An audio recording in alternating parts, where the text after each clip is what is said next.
Salut la communauté. Alors, dans cette vidéo, je vais essayer de répondre à une question populaire que plein de gens se posent, c'est en bourse ou à la BRVM en particulier, combien est-ce qu'on peut gagner? Quelle performance on peut espérer? Alors, et donc c'est la question à laquelle nous allons essayer de répondre dans cette vidéo. Et si vous êtes nouveau sur cette chaîne, ici nous parlons de quoi? Nous parlons d'investissement en bourse grâce à la BRVM. Ça, c'est le site officiel de la BRVM. C'est la Bourse régionale des valeurs mobilières. C'est une bourse qui vous permet de devenir actionnaire des entreprises locales ici en Afrique. Donc, vous pouvez devenir actionnaire des entreprises comme Orange, une grosse compagnie de télécommunications ici, CIE, une compagnie d'électricité et consorts. Société Générale des banques, hein, le leader du secteur bancaire dans le mois, et ainsi de suite. Alors, donc pour revenir à notre sujet, combien est-ce qu'on peut gagner en bourse? Alors, pour répondre à cette question, nous allons essayer de voir la performance de la BRVM Composite, c'est l'indice du marché, la BRVM Composite, sur, on va dire, since inception, donc depuis que ça a été créé en fait jusqu'à nos jours. Donc, nous allons faire la même chose pour la BRVM 10, c'est un autre indice. Nous allons comparer cette performance à un compte bancaire, un compte d'épargne bancaire, d'accord? Et nous allons voir quels sont les facteurs qui peuvent influencer positivement et négativement votre performance sur le marché des actions. Alors, nous allons commencer sans plus tarder. Alors là, je suis sur le site de Richebourse, j'espère que vous voyez bien. Et ce que vous voyez en fait, c'est l'indice BRVM Composite de 1998 à 2023. On est d'accord?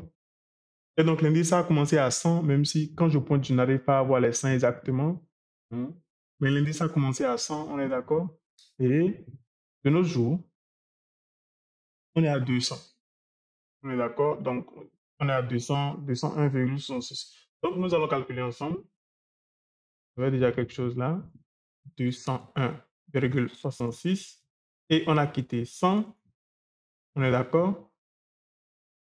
Ça nous fait un gain de fois 2,0, presque 0,2. On est d'accord? De 1998, on va calculer ensuite. Alors, de 1998 à 2023, ça fait combien d'années? Nous allons utiliser la méthode habituelle de comptage. Ça fait 2023 moins 1998 plus 1. Donc, ça fait 25 ans plus 1, ça fait 26 ans, on est d'accord? Donc, je reviens ici et je fais puissance. Là, je suis en train d'utiliser la formule des intérêts composés. 1 divisé par les 26. Je ferme et je fais moins 1. Donc, vous pouvez lire ici que ça nous fait une croissance de 2,7%. Alors, je ne vais pas vous mentir, c'est assez piètre comme performance. On est d'accord? Et n'allons pas essayer de faire le même calcul pour la BRVM 10. Parce que vous pouvez voir ici, on a dit on a quitté 100 à 200 et quelques. Mais la BRVM 10, elle a quitté 100. Hein, je n'arrive pas à avoir les 100 exactement, mais ça a quand même quitté 100. Et là, on est à 165. Donc, là, on n'a même pas atteint les 200. Donc, sa performance est encore pire que ce que nous avons eu là. Encore pire que 2,7%.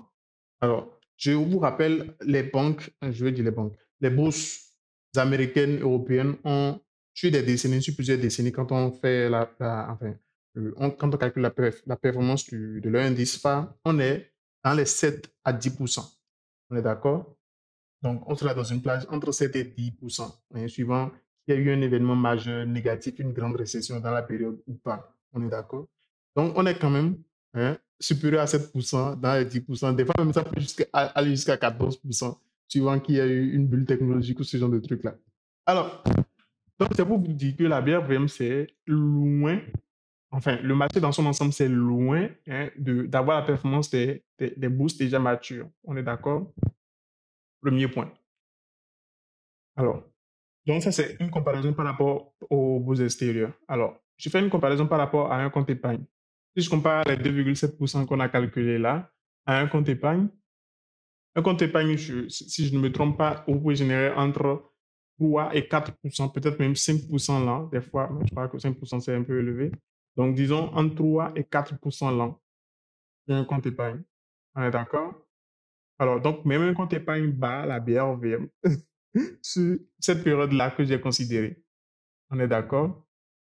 Alors, je vais quand même maintenant attirer votre attention sur un fait. Vous allez voir dans cette courbe, il y a eu des ruées spectaculaires. Là, par exemple, on était je pointe bien, on était en 2007, 113, et là, on est à 241, donc plus du double en 2008.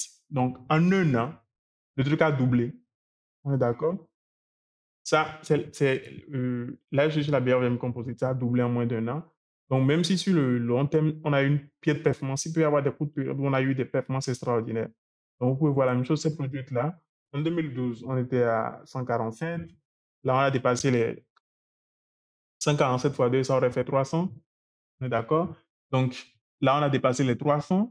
Et donc, on a fait plus que le double encore de 2012 à 2016. Donc, sur une très courte période, on a doublé encore. Donc, voilà. Alors, maintenant, est-ce qu'il faut perdre espoir, étant donné que la BFM ne rémunère pas, de ce qu'on a vu ainsi, ces longues périodes, ne rémunère pas comme les banques, comme les bourses extérieures. Il n'y a pas matière à se désespérer ici.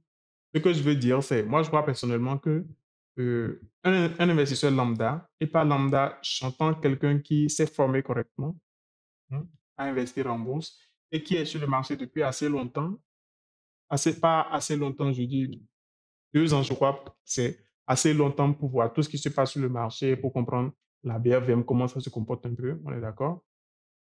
Donc, je crois que cette personne-là, hein, peut battre aisément cette performance-là du marché, les 2,7% qu'on a calculé aisément. Ce n'est même pas un doute en fait. Et donc, je crois qu'une telle personne, si elle agit de manière, je vais dire sage, si elle ne fait pas des folies, qu'elle peut aisément atteindre les 10% là. Mais ça, ce n'est qu'une croyance et vous pouvez voir, d'après les graphiques qu'on a vus, que ce n'est basé sur aucun fait. Donc, je n'ai pas d'évidence. Je ne peux pas vous donner la garantie que les 10% c'est garanti, que c'est facile parce que le marché lui-même est en train de faire ça. Non, pas du tout. Alors, donc ça, ce n'est qu'une croyance. Alors, pour aborder le dernier point, quels sont les facteurs en fait qui vont influencer votre performance en bourse? Alors, ici, je vais aborder plusieurs facteurs. Et le premier facteur que je vais aborder, c'est vous-même. Et par vous-même, je veux dire votre profil d'investisseur, votre aversion au risque. On est d'accord? Donc, est-ce que vous êtes du genre à prendre beaucoup de risques? Est-ce que vous êtes du genre à ne pas prendre beaucoup de risques? Donc, si vous êtes du genre à prendre beaucoup de risques, donc, la courbe que vous voyez ici, enfin, le graphe que vous voyez ici, c'est en ordonnée, vous avez le risque et en abscisse, vous avez reward, c'est pour dire retour sur investissement, gain, ce que vous gagnez. Alors, donc, si vous prenez beaucoup de risques, vous pouvez aussi gagner beaucoup d'argent, beaucoup de gains. On est d'accord?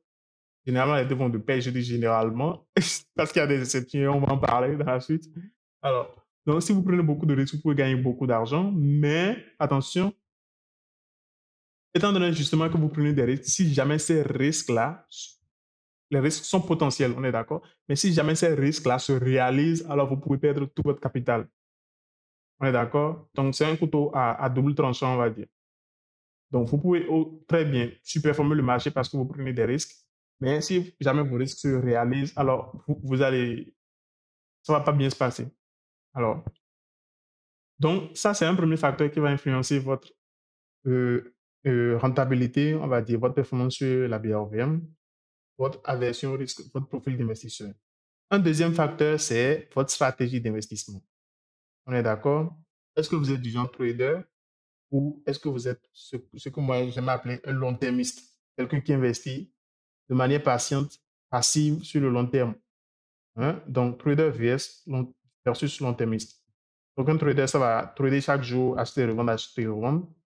Et donc, un trader n'aura pas, à la fin de l'année ou sur une assez longue période, si on calcule sa performance annuelle moyenne, n'aura pas la même performance qu'un long-termiste. On est d'accord? Donc, ça dépend de votre stratégie d'investissement. Alors, ça dépend encore de quoi? Ça dépend. Un troisième facteur que je veux dire aussi, c'est la discipline. Parce que vous pouvez très bien avoir une stratégie d'investissement qui marche, hein, mais ne pas pouvoir jouir des gains associés à cette stratégie d'investissement-là. Pourquoi? Tout simplement parce que vous n'êtes pas discipliné. Parce que quand l'output de la stratégie, c'est d'acheter, la stratégie vous indique clairement qu'il faut acheter, vous êtes hésitant, vous n'achetez pas. Et quand ils vous disent de vendre, vous êtes amoureux de l'action que vous avez et vous ne vendez pas. Donc, la discipline pour pouvoir exécuter sans état d'âme la stratégie. Je l'ai dit, en bourse, les émotions, ça nuit. On est d'accord? Donc, ici, ce n'est pas le terrain des émotions. Il faut pouvoir rester complètement rationnel. Donc, voilà ce que je voulais un peu présenter dans cette vidéo. Donc, pour faire court, je pense que lambda, et j'ai expliqué ce que je mettais dans lambda, peut générer du 10% par an s'il investit de manière assez sage. Et je crois que c'est aisément facile, je dis aisément facile, c'est aisé en fait de dépasser ces 10%-là, d'aller dans la vingtaine de pourcents, hein, dans les 20%, ou même dans les 30% là, si on est prêt à adopter une stratégie particulière. Et cette stratégie, moi, je l'appelle le value, enfin, je l'appelle, elle existe depuis je ne sais pas combien de temps, on l'appelle le value investing. Alors, je vais revenir sur ce graphe-là. Le value investing, c'est une stratégie qui a été utilisée pendant, je ne sais même plus combien d'années par Warren Buffett. On est d'accord? Et déjà, quand on parle de value investing, ce qu'on met dedans, comment dire, c'est plusieurs stratégies, mais je veux dire, ce que je mets dans value investing, c'est la dernière stratégie que Warren Buffett est en train d'utiliser. Parce qu'il faut savoir qu'il a commencé avec les nets, une certaine stratégie qu'on pouvait aussi appeler du value investing, mais il a migré. Cette première stratégie qu'il utilisait, ça lui venait de Ben Graham, son mentor, mais ensuite il a migré quand il a connu Charlie Munger et il a vu que on va dire c'est mieux de payer d'excellentes entreprises à des prix justes que des entreprises médiocres à des prix encore plus médiocres. D'accord? Alors, donc avec cette stratégie, Warren Buffett a réussi à faire du 26% l'an sur plusieurs décennies. Alors, en intérêt composé 26% l'an, sur 10 ans, ça vous fait du x10. Donc, si vous pouvez générer 26% l'an, sur 10 ans, c'est du x10. Et donc, sur 20 ans, c'est du x100. Sur 30 ans, c'est du x1000. On est d'accord? Et donc, sur 40 ans, c'est du fois 10 000, ainsi de suite. Donc, ça vous dit que ça va super vite. Et c'est ça, justement, qui lui a permis d'accumuler toute la fortune qu'il a accumulée. Et le value investing, c'est pourquoi je vous montre ce graphe-là, en fait. Le value investing, c'est une stratégie qui vous permet de réaliser un retour sur investissement excellent, hein, qui performe le marché de loin, mais tout en maintenant un niveau de risque assez bas. C'est le propre du value investing. Un value investisseur est conservateur par nature. On est d'accord? Donc, un risque bas et des retours sur investissement potentiel assez élevés.